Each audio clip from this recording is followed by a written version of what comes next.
Hallo zusammen, wie ihr wisst, bringt SAB jetzt bald den neuen RAW 580 raus und ich wollte euch ganz gerne mal was über das Setup erzählen, was ich in meinem verbaut habe.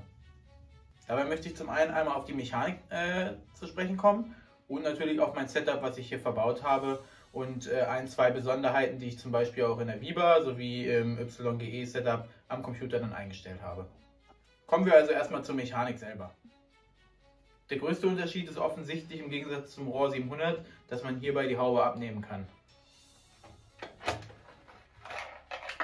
Das erfolgt, wie bei SAB bekannt, auch beim Kraken 700S über die Schnellverschlüsse.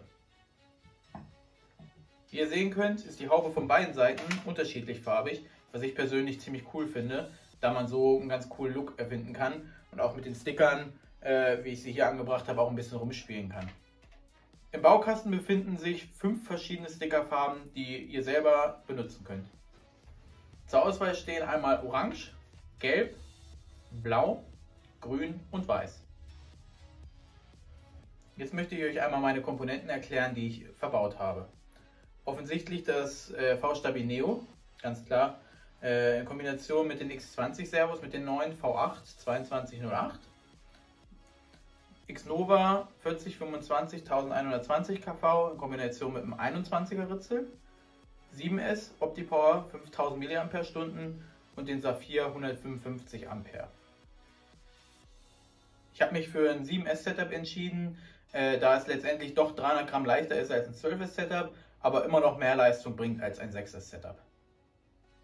Verbaut werden können, wie beim Kraken 580 auch, entweder Full-Size Servos oder eben MIDI-Servos.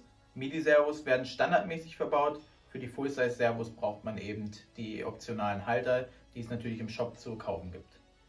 Ich habe mich für die Full-Size entschieden, da die Dinger einfach noch ein bisschen mehr Stellkraft haben und für harte Stops einfach sehr gut geeignet sind als die MIDI-Servos.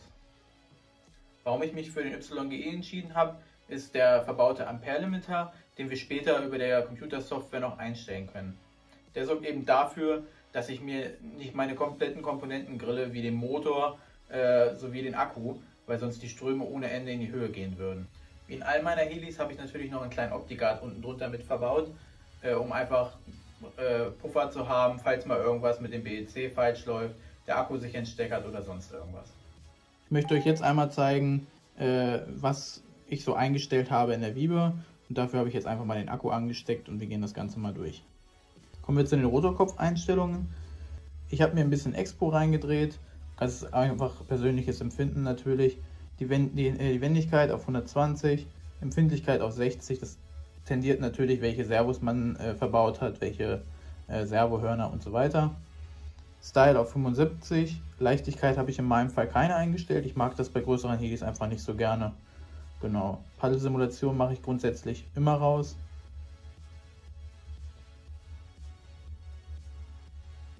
Heckrotor fliege ich eigentlich im Prinzip auch nur erflogene Standardwerte, also nur ein bisschen Expo, Drehraten, persönliches Empfinden, Empfindlichkeiten muss man natürlich schauen, ansonsten habe ich hier überhaupt nichts verändert. Das sind meine Drehzahlen, zwischen 2000 und 2500 Umdrehungen bewege ich mich hier, das reicht auch völlig aus, meistens fliege ich eigentlich nur die Bank 2.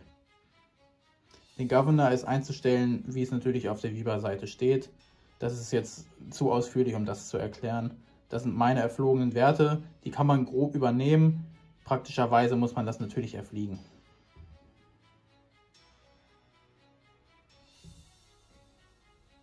Kommen wir jetzt zu den YGE Telemetrie-Einstellungen, beziehungsweise die Einstellungen, die sich über den Sender einstellen lassen. Wie vorhin schon erwähnt, die BEC-Spannung auf 8 Volt. Ich fliege mit dem VGAF-Regler, man kann natürlich auch den YGE-Regler benutzen. Allerdings kann man dann nicht die Drehzahl von vornherein einstellen. Genau, hierüber kann ich eben meine BEC-Spannung noch schalten. Die Beschleunigung habe ich auf Mittel, das Timing auf Auto in Kombination mit dem Xnova Motor. Verhalten auf Smooth, Freilauf immer an. Gehen wir jetzt zum PC über und ich zeige euch noch mal ein paar Feineinstellungen.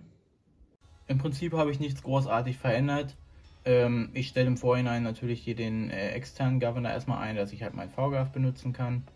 Den Rest könnte ich sowieso in der Wiebe einstellen, wie zum Beispiel die BEC-Spannung, ne? Das Auto-Timing, ganz klar.